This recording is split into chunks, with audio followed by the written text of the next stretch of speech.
Mukunda jewellers తెలంగాణలో మొట్టమొదటి factory outlet మన కొత్తపేటలో ఫిబ్రవరి 14న గొప్ప శుభారంభం. నమస్తే, వెల్కమ్ టు సుమన్ టీవీ. నేను మీ విష్ణు. ప్రస్తుతం మనతో పాటు వెంచురా సక్సీడ్ డైరెక్టర్ చారి గారు ఉన్నారు. సో వారితో మాట్లాడతాం. నమస్తే చారి గారు. నమస్తే అండి. సో ఎలా ఉన్నారు? బాగున్నానండి. అయితే ఇంతకుముందు ప్రీవియస్ వీడియోస్ లో మనము మనీ ఎర్నింగ్స్ కి సంబంధించి, మనీ ఇన్వెస్ట్మెంట్స్ కి సంబంధించి కొన్ని వీడియోస్ చేసాం. అయితే చాలా మంది ప్రేక్షకులు అడిగారు, మ్యూచువల్ ఫండ్స్ గురించి వీడియోస్ చేయండి, మ్యూచువల్ ఫండ్స్ గురించి మాకు నాలెడ్జ్ షేర్ చేయండి అని.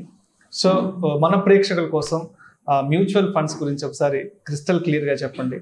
అయితే మ్యూచువల్ ఫండ్స్ లో ఇన్వెస్ట్ చేసే వాళ్ళు ఎప్పుడు ఎంట్రీ అవ్వాలి, ఎప్పుడు ఎగ్జిట్ అవ్వాలి, సో దీని గురించి క్రిస్టల్ క్లియర్ గా చెప్పాలి. యా, మ్యూచువల్ ఫండ్స్లో ఫర్ ఎగ్జాంపుల్ సెన్సెక్స్ 40,000 పాయింట్స్ వెళ్ళినప్పుడు అక్కడ ఎగ్జిట్ అయిపోయి 30,000 పాయింట్స్కి వచ్చినప్పుడు ఇక్కడ ఎంటర్ అయ్యి, మళ్ళీ ఇక్కడ నుండి 45కి వెళ్ళినప్పుడు అక్కడ ఎగ్జిట్ అయిపోయి, మళ్ళీ 35కి వచ్చినప్పుడు మళ్ళీ ఎంటర్ అయ్యి, మళ్ళీ ఇప్పుడు ఇవాళ 52,000 ఉంది. ఇలా ఎంట్రీ ఎగ్జిట్ పాయింట్స్ ఇలా చేస్తే బాగుంటుందని అందరికీ తెలుసు, కానీ అది వారెన్ బఫెట్ కూడా చేయలేడు. ఎందుకంటే పాస్ట్ని చూసి ఇలా చేస్తే బాగుంటుందని ఎవరైనా చెప్పగలుగుతారు, కానీ ఫ్యూచర్లో ఎప్పుడు మార్కెట్ ఇంక్రీజ్ అవుతుంది, ఎప్పుడు మార్కెట్ డిక్రీజ్ అవబోతుంది అనేది చెప్పడం చాలా కష్టం. ఇప్పుడు మ్యూచువల్ ఫండ్లో ఇన్వెస్ట్ చేసే క్లయింట్స్లో ఇండియాలో మనకి 2 రకాల కస్టమర్స్ ఉన్నారు. ఒకరు మార్కెట్ని టైమింగ్ చేస్తూ కూర్చుంటారు. ఓకే, ఎప్పుడు ఇంక్రీజ్ అవుతుందా తీసేద్దాము, ప్రాఫిట్ బుకింగ్, ఎప్పుడు మార్కెట్ డౌన్ అవుతుందా మళ్ళీ ఎంటర్ అవుదాం. ఓకే, ఇంకొంతమంది ఇవేమీ పట్టించుకోకుండా వాళ్ళ పని వాళ్ళు మార్కెట్లో టైం స్పెండ్ చేసే వాళ్ళు అంటారు. మార్కెట్లో రెగ్యులర్గా ఇన్వెస్ట్ చేసుకుంటూ ఉన్నవాళ్ళు మ్యూచువల్ ఫండ్స్లో. ఓకే, ఇప్పుడు ఒక చిన్న స్టోరీ చెప్తాను. ఓకే, ఒక 5 ఫ్రెండ్స్ ఫారెస్ట్లోకి వెళ్ళారు. ఓకే, సడన్గా అక్కడ ఒక టైగర్ వచ్చింది. వాళ్ళ పరిసరాల్లో టైగర్ సౌండ్ వినగానే భయంతో ప్రతి ఒక్కరు చెట్లు ఎక్కి కూర్చున్నారు. సో 5 ఒక్కొక్క చెట్టు ఎక్కి కూర్చున్నారు, భయంతో భయపడుతూ ఉన్నారు. సో జనరల్గా టైగర్ అక్కడి నుండి వెళ్ళిపోయిన తర్వాత ఒకరినొకరు నువ్వు దిగంటే నువ్వు దిగు అని అనుకుంటున్నారు. ఒక పర్సన్ ఏం చేశాడంటే కొంచెం ధైర్యం చేసి దిగి స్లోగా చెక్ చేస్తూ ఫారెస్ట్ దాటి వెళ్ళిపోయాడు. ఆ ఫస్ట్ పర్సన్ చూసి సెకండ్ పర్సన్ కూడా కొంచెం ధైర్యం తెచ్చుకొని దిగి వెళ్ళిపోయాడు. అలా థర్డ్ 4th పర్సన్ కూడా. 5th పర్సన్ వెయిట్ చేస్తున్నాడు, ఎవరైనా దిగితే ఏమవుతుంది, వీళ్ళు దిగితే ఏమవుతుంది, వాళ్ళు దిగితే ఏమవుతుంది. ఇప్పుడు ఈ స్టోరీని ఎగ్జాక్ట్గా మ్యూచువల్ ఫండ్స్కి రిలేట్ చేసి చూడండి. ఈ tiger is nothing but market corrections. Okay, ఈ ఆల్రెడీ వెళ్ళిపోయిన వాళ్ళు ఏంటంటే ఆల్రెడీ ఇన్వెస్ట్ చేస్తున్న వాళ్ళు. ఈ 5th person is nothing but మార్కెట్ని టైమింగ్ చేస్తూ కూర్చునేవాడు. ఓకే, అతనికి తెలియని విషయం ఏంటంటే టైగర్ ఒక ప్లేస్లో ఉండదు, వెళ్తూ ఉంటుంది మళ్ళీ వస్తుంది. ఆయన దిగాల్సిన టైంకి మళ్ళీ టైగర్ వచ్చింది. సో ఈ టైమింగ్ చేస్తున్న వాళ్ళకి ఏమవుతుంది అంటే మార్కెట్ కరెక్షన్స్లో ఎగ్జాక్ట్గా ఎగ్జిట్ అయ్యి ఎగ్జాక్ట్గా ఎంటర్ అవుదామని సైకలాజికల్గా అనుకుంటారు. ఫర్ ఎగ్జాంపుల్ 52,000 పాయింట్స్ ఉందండి ఇవాళ. ఓకే, ఇవాళ మార్కెట్ హై ఉంది అనుకుందాం. విత్డ్రా అయ్యారు, కంప్లీట్గా మ్యూచువల్ ఫండ్స్ నుంచి విత్డ్రా అయ్యారు. ఒక 10% మార్కెట్ డౌన్ అయింది అనుకోండి, ఎంటర్ అవుతారా? ఎంటర్ అయినప్పుడు ఏమవుతుంది అంటే, ఎంటర్ అవుదాము అనుకున్నప్పుడు ఏమవుతుంది అంటే మన బ్యాక్ ఆఫ్ మైండ్, మన థాట్ ప్రాసెస్ ఏం చెప్తుంది అంటే ఇంకా డౌన్ అవుతుంది, వెయిట్ చేయండి, ఇంకా డౌన్ అవుతుంది. మార్కెట్ డౌన్ అవ్వకపోవచ్చు, 10% కరెక్షన్ అయింది, మళ్ళీ రివర్స్గా మళ్ళీ 52 కూడా వెళ్ళొచ్చు, మనం చెప్పలేము. సో దీనికి అండర్లైన్ ఏంటి అంటే మార్కెట్స్కి, మ్యూచువల్ ఫండ్స్కి వీటికి అండర్లైన్ ఏంటంటే don't time the market, spend time in the market. Okay, timing the market అనేది అన్నిటికంటే చాలా రాంగ్ డెసిషన్ అండి. అది అసలు మార్కెట్ని టైమింగ్ చేయకూడదు, మార్కెట్లో రెగ్యులర్గా ఇన్వెస్ట్ చేసుకుంటూ వెళ్ళాలి. ఓకే, ఇప్పుడు సెన్సెక్స్ అనేది 1979లో స్టార్ట్ అయింది 100 రూపీస్తో. ఓకే, అది 1000 రూపీస్కి వెళ్ళినప్పుడు ఆల్ టైమ్ హై అన్నారు. అది 10,000కి వెళ్ళింది, అప్పుడు ఆల్ టైమ్ హై అన్నారు. అది 20,000కి వెళ్ళింది 2008లో, అప్పుడు ఆల్ టైమ్ హై అన్నారు. ఇవాళ 52,000 పాయింట్స్లో ఉంది, ఇవాళ కూడా ఆల్ టైమ్ హై అంటున్నారు. ఇప్పుడు ఈ ఆల్ టైమ్ హై అనేది ఒకసారి ఉంటుంది, ఎన్నిసార్లు ఎందుకు ఉంటుంది అంటే ఎప్పుడు ఒక కొత్త రికార్డ్ కొట్టగానే సెన్సెక్స్ పాయింట్స్ కొత్త రికార్డ్ రాగానే అది all time high. That is not all time high, that is still time high. అప్పటి వరకు అంత రేంజ్ రాంది. అంటే సెన్సెక్స్ అనేది 2 lakhs వెళ్ళదా, 3 lakhs వెళ్ళదా, 10 lakhs వెళ్ళదా, అలా ఏం లేదండి. సెన్సెక్స్కి there is no limit for that. అది గ్రో అవుతూనే వెళ్తుంది.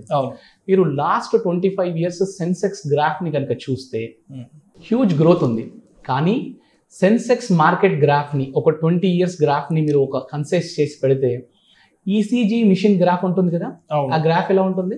అప్స్ అండ్ డౌన్స్ గా ఉంటుంది. అప్స్ అండ్ డౌన్స్ గా ఉంటుంది. మార్కెట్ గ్రాఫ్ కూడా అలాగే ఉంటుంది. ఓకే, ఈసీజీ మిషన్ గ్రాఫ్ లో అప్స్ అండ్ డౌన్స్ ఉండకుండా స్ట్రైట్ ఉందనుకోండి, దాని అర్థం ఏంటి? సో జరగాల్సిన డ్యామేజ్ జరిగిపోయింది, డెడ్ అన్నట్టు. ఓకే, ఇక్కడ కూడా మార్కెట్ అప్స్ అండ్ డౌన్స్ లేకుండా స్ట్రైట్ లైన్ లో ఉందనుకోండి, మార్కెట్ ఏం రిటర్న్ ఇవ్వట్లేదు, ఇట్స్ ఎ డెడ్ ఇన్వెస్ట్మెంట్ అని అనమాట. సో నేను ఏమంటానంటే గ్రోత్ ఉంటుంది ఖచ్చితంగా లాంగ్ రన్ లో, కానీ కరెక్షన్స్ తో కూడిన గ్రోత్ ఉంటుంది. సో ఈ కరెక్షన్స్ లో అప్ అయినప్పుడు నేను ఎగ్జిట్ అవుతాను, డౌన్ అయినప్పుడు నేను ఎంటర్ అవుతాను అన్న వాళ్ళకి రిటర్న్ రాదు. లాస్ట్ 20-25 years లో కరెక్షన్స్ లో ఉన్న వాళ్ళకే ఎక్కువ రిటర్న్ వచ్చింది, ఇన్స్టెడ్ ఆఫ్ మార్కెట్ ని టైం చేసిన వాళ్ళకంటే కూడా. రైట్, ఇప్పుడు అంటే మార్కెట్లో అంటే మ్యూచువల్ ఫండ్స్ లో అసలు ఎగ్జిట్ పాయింటే ఉండదా అంటే లేదు, ఉంటుంది. ఓకే, దానికి మనం ఏం చేయాలి అంటే మనం ఇన్వెస్ట్ చేస్తున్న పర్పస్ ఏంటి తెలుసుకోవాలి. ఫస్ట్ ఆఫ్ ఆల్ అసలు నేను ఎందుకు ఇన్వెస్ట్ చేస్తున్నాను అనే క్లారిటీ ఉండాలి మనకి. ఓకే, నేను నా చిల్డ్రన్ ఎడ్యుకేషన్ గురించి ఇన్వెస్ట్ చేస్తున్నానా, చిల్డ్రన్కి మ్యారేజ్ ప్లానింగ్ గురించి ఇన్వెస్ట్ చేస్తున్నానా, లేదా నా రిటైర్మెంట్ ప్లాన్ గురించి నేను ఇన్వెస్ట్ చేస్తున్నానా? సో ఇలాంటి క్లారిటీ ఉండాలి. ఒక గోల్ పెట్టుకోవాలి మనం. ఓకే, ఆ గోల్కి గోల్ సెట్టింగ్ చేసుకోవాలి. ఓకే, సపోజ్ 0 years చైల్డ్ ఉన్నారనుకోండి మీకు. ఓకే, వాళ్ళకి ఎక్కడెక్కడ మనీ ఉపయోగపడుతుంది? వాళ్ళు ఒక 3.5 years అవ్వగానే స్కూలింగ్ స్టార్ట్ అవుతుంది. రైట్, డొనేషన్స్ కట్టడానికి దానికి ఒక లంసం కావాలి. తర్వాత మిగతా పాకెట్ లోంచి ఫీజు వెళ్ళిపోతుంది. ఇంటర్మీడియట్ కి వచ్చేసరికి ఇంకొక లంసం, గ్రాడ్యుయేషన్ కి కాగానే ఇంకో లంసం కావాలి. ఓకే, ఇలా మనకి ఏ ఇంటర్వెల్స్ లో అమౌంట్ రిక్వైర్మెంట్ ఉంటుంది అనేది మనం గోల్ సెట్ చేసుకోవాలి ఫస్ట్ ఆఫ్ ఆల్. రైట్, తర్వాత గ్రాడ్యుయేషన్ ఎగ్జాంపుల్ తీసుకుందాం మనం. ఓకే, 0 years నుండి గ్రాడ్యుయేషన్కి వచ్చే వరకు 17 to 18 years టైం పడుతుంది. అవును, రైట్. ఈ 17 to 18th year లో ప్రజెంట్ వాల్యూ ఎంత అవుతుంది గ్రాడ్యుయేషన్కి, ఫ్యూచర్ వాల్యూ ఎంత అవుతుంది? ఫర్ ఎగ్జాంపుల్ ఇంజనీరింగ్ అనుకోండి, ఇవాళ 4 years కి కలిపి మేబీ 10 lakhs అవ్వచ్చు, 15 lakhs, depends. Okay, for example 10 lakhs అయింది అనుకోండి 4 years కలిపి. నెక్స్ట్ 17 years లో ఈ 10 lakhs వాల్యూ ఎంత అవ్వచ్చు ఇన్ఫ్లేషన్ బేస్ చేసుకొని, దానికి ఎంత రిక్వైర్మెంట్ ఉంటుంది, ఆ రిక్వైర్మెంట్ కి నేను ఇవ్వాలా, ఎంత ఇన్వెస్ట్ చేసుకుంటూ వెళ్ళాలి, ఇయర్లీ ఇన్వెస్ట్ చేయాలా, మంత్లీ ఇన్వెస్ట్ చేయాలా, లంసమ్ ఇన్వెస్ట్ చేయాలా? 17-18 years కి mutual fund is a very good instrument. కానీ ఈ గోల్ పెట్టుకున్నప్పుడు ఏమవుతుంది అంటే మనకి ఎప్పుడు ఎంటర్ అవ్వాలి, ఎప్పుడు ఎగ్జిట్ అవ్వాలి అనే ఆలోచన రాదు. అందుకే goal based planning is important. News based planning చేయకూడదు, గోల్ బేస్డ్ ప్లానింగ్. నేను ఎందుకు ఇన్వెస్ట్ చేస్తున్నాను అనే పర్పస్ క్లారిటీగా ఉండాలి. సో ఇప్పుడు ఎంట్రీ పాయింట్ ఎక్కడైంది? మనం 0 years చైల్డ్ కి ఇన్వెస్ట్మెంట్ స్టార్ట్ చేసినప్పుడు ఎంట్రీ పాయింట్ అయింది. ఎగ్జాక్ట్లీ. రైట్, ఇప్పుడు ఎగ్జిట్ పాయింట్ ఎప్పుడైంది? వాళ్ళు గ్రాడ్యుయేషన్ 20 years కి ఎగ్జిట్ పాయింట్. ఇంకా ఇందులో మార్కెట్ ని చూడాల్సిన అవసరం లేదు. ఎందుకు చూడొద్దు అంటే ఎస్పెషల్ గా మ్యూచువల్ ఫండ్స్ లో ఆల్రెడీ ఫండ్ మేనేజర్ ఎవరైతే ఉన్నారో వాళ్ళు ఇంటర్నల్ గా స్టాక్స్ లో, మ్యూచువల్ ఫండ్ కాన్సెప్ట్ ఏంటి? మన మనీని ఫండ్ మేనేజర్ చేతిలో పెడతాము, ఫండ్ మేనేజర్ చూస్తాడు. రైట్, ఈ ఫండ్ మేనేజర్ ఆల్రెడీ స్టాక్స్ ని, పెరిగిన స్టాక్స్ ని అమ్మడము, బైలో సెల్ హై ప్రాసెస్, పెరిగిన స్టాక్ ని అమ్మడం, తగ్గిన స్టాక్స్ ని కొనడం, ఇవి చేస్తా ఉన్నాడు. ఇంటర్నల్ గా ఆల్రెడీ ఆ ప్రాసెస్ జరుగుతుంది. మళ్ళీ మనం ఎక్స్టర్నల్ గా మార్కెట్ ఎప్పుడు పెరుగుతుంది, profit booking concept mutual fund లో వాడకూడదు, అవి స్టాక్స్ కి వాడే concepts. Okay, so mutual fund లో select right and sit tight invest చేసుకుంటూ వెళ్తూనే ఉండాలి. Right, so goal based planning చేస్తే ఇప్పుడు ఇందులో ఇంకో మ్యూచువల్ ఫండ్స్ లో ఇన్వెస్ట్ చేసే వాళ్ళు కూడా 2 రకాలు ఉన్నారు. ఒకరు లంసమ్ ఇన్వెస్ట్ చేస్తారు, ఇంకొకరు సిస్టమాటిక్ ఇన్వెస్ట్మెంట్ ప్లాన్ లో చేస్తారు. ఎస్ఐపిస్ లో ఇన్వెస్ట్ చేస్తారు. వీళ్ళు ఎస్ఐపిలో ఇన్వెస్ట్ చేసే వాళ్ళు మాత్రం అసలు మార్కెట్ గురించి చూడాల్సిన అవసరమే లేదు. కంప్లీట్ గా మార్కెట్ ని వాచ్ చేయాల్సిన అవసరం ఏమాత్రం లేదు. ఎందుకంటే దీనికి ఒక ఎగ్జాంపుల్ చెప్తాను. 2008 మార్కెట్ క్రాష్ లో January 2008 లో Sensex was somewhere around 20,000 points లో ఉంది. అక్కడ మార్కెట్ క్రాష్ అవ్వడం స్టార్ట్ అయింది. ఆ మంత్ నుండి మంత్ ఆన్ మంత్ డిక్రీజ్ అవుతుంది. 2019, 18, 17, 16 అలా 9,600 points వెళ్ళిపోయింది. దాదాపు 50% కరెక్షన్ అయింది. మళ్ళీ అక్కడ నుండి స్లోగా మళ్ళీ 20,000 points కి ఇంక్రీజ్ అయింది. రైట్, అయితే లంసమ్ ఎవరైనా ఒక 1 lakh rupees January 2008 లో ఇన్వెస్ట్ చేసి ఉంటే వాళ్ళకి ఒక 3 years తర్వాత కూడా సేమ్ రిటర్న్ ఉంది. ఎందుకంటే సేమ్ 20,000 points లో ఉంది మార్కెట్. కానీ ఈ 36 months లో మీరు మార్కెట్ గ్రాఫ్ ని చూడండి, ఇలా యూ షేప్ లో ఉంటుంది మార్కెట్ గ్రాఫ్. ఈ సిచ్యువేషన్ లో ఎవరైతే ఎస్ఐపి ఇన్వెస్ట్ చేస్తారో ఈ 36 months లో వాళ్ళకి చాలా మంచి రిటర్న్ వచ్చింది. మోర్ దెన్ 15% రిటర్న్ వర్కౌట్ అయింది. ఎందుకు అంటే మార్కెట్ డౌన్ అవుతున్నప్పుడల్లా మీ ఇన్వెస్ట్మెంట్ వెళ్ళి మనం కొంటా ఉన్నాం నెంబర్ ఆఫ్ యూనిట్స్. సో ఆ మార్కెట్ డౌన్ అవుతున్నప్పుడు, మార్కెట్ ఇంక్రీజ్ అవుతున్నప్పుడు నెంబర్ ఆఫ్ యూనిట్స్ పర్చేసింగ్ ఎక్కువ అయిందనమాట. సో వాళ్ళకి లంసమ్ ఇన్వెస్ట్ చేసిన వాళ్ళకంటే కూడా ఎస్ఐపిలో ఎక్కువ రిటర్న్ వచ్చింది.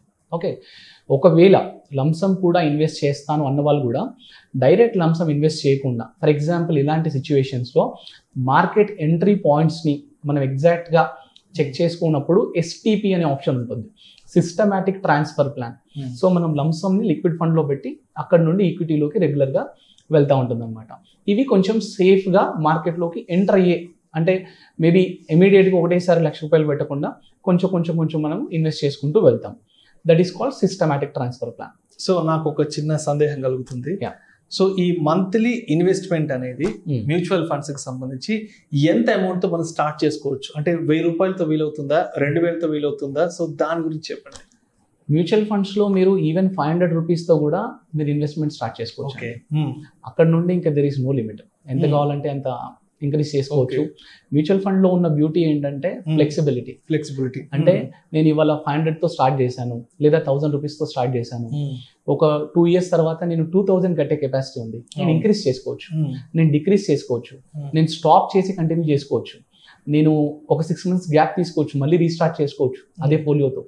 నేను కంప్లీట్గా ఏదైనా ఎమర్జెన్సీ ఉంది, నాకు విత్డ్రా చేసుకోవాలి, నేను స్టార్ట్ చేసింది డిఫరెంట్ గోల్కి, కానీ ఇక్కడ నాకు రిక్వైర్మెంట్ ఉంది, నేను విత్డ్రా చేసుకోవచ్చు. అంటే ఇప్పుడు ఒక 20 years ఒక టైం ఫార్మాట్ పెట్టుకున్నాం, ఒక 15 years తర్వాత ఒక లంసమ్ అమౌంట్ కావాల్సి వచ్చింది.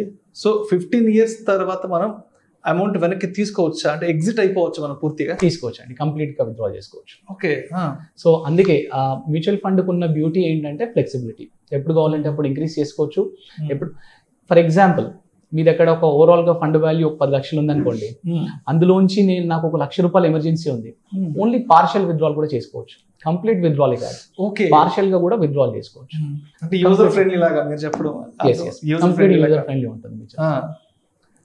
కాకపోతే అమౌంట్ కావాలంటే కూడా 15 years తర్వాత తీసేసుకోవచ్చు, మధ్యలో ఏదైనా అవసరం అయితే కూడా ఒక 2 లక్షలు 3 లక్షలు కూడా డ్రా చేసి తీసుకోవచ్చు. ఓకే. అండ్ ఇంకొంతమందికి వచ్చే క్వశ్చన్ ఏంటంటే, మార్కెట్ ఒకవేళ నేను విత్డ్రా చేసే టైంకి డౌన్ అవుతే ఏంటి, నేను విత్డ్రా చేసుకునే టైం రోజే డౌన్ అవుతే ఏంటి, మార్కెట్ ఫ్లక్చువేషన్స్ ఏదైనా వస్తే పరిస్థితి ఏంటి? ఎస్, ఇప్పుడు గోల్ సెట్టింగ్ చేసుకునేటప్పుడే మనం ఏం చేయాలి అంటే, ఇన్ఫ్లేషన్ కొంచెం ఎక్కువ సైడ్ వేసుకొని ప్లాన్ చేసుకొని returns, assumed returns, for example last 20-25 years లో Indian mutual fund average return 18% ఉందనుకోండి ఎగ్జాంపుల్, మనం ఏం చేయాలి అంటే 12% అజ్యూమ్ చేసుకోవాలి. ఓకే, మేబీ 10%, 11%, 12% అజ్యూమ్ చేసుకోవాలి. ఓకే, సో దట్ మనకి 14% రిటర్న్ వచ్చింది అనుకోండి, మన goal target year for example 2022లో గోల్ టార్గెట్ ఉందనుకోండి, 2021లోనే అచీవ్ అయిపోతాం, ఎందుకంటే మనం తక్కువ రిటర్న్స్ ఎక్స్పెక్ట్ చేసుకున్నాం కదా. రైట్, సో అందుకే మన ప్లానింగ్లో చాలా పర్ఫెక్షన్ ఉండాలండి. మ్యూచువల్ ఫండ్లో పర్ఫెక్షన్ కాదు, మన ప్లానింగ్లో పర్ఫెక్షన్ ఉండాలి. మనం రెగ్యులర్గా మానిటర్ చేసుకుంటూ ఉండాలి, సో దట్ 100% గోల్ అచీవ్ అవుతారు. ఈ మార్కెట్ టైమింగ్ లోకి వెళ్ళకండి. వ్యూయర్స్ అందరికీ నేను చెప్పేది ఏంటంటే, మార్కెట్ టైమింగ్ లోకి వెళ్ళకండి. That is not in your hands. మీ చేతిలో ఏముంది అంటే కరెక్ట్ ఫండ్ ని సెలెక్ట్ చేసుకొని ఇన్వెస్ట్ చేసుకుంటూ వెళ్ళడం. Spending time in the market మీ చేతిలో ఉంది, అది ఫాలో అవ్వండి. సో ఒక టైం ఫార్మాట్ ని ఫిక్స్ చేసుకొని దాని ప్రకారం ఫాలో అప్ అయిపోతుంటారు. రైట్, థ్యాంక్ యూ చారి గారు, మీ వాల్యుబుల్ టైం మా కోసం కేటాయించి మ్యూచువల్ ఫండ్స్ కి సంబంధించి క్రిస్టల్ క్లియర్ గా తెలియజేసినందుకు థ్యాంక్ యూ సార్. థ్యాంక్స్ అండి, థ్యాంక్ యూ.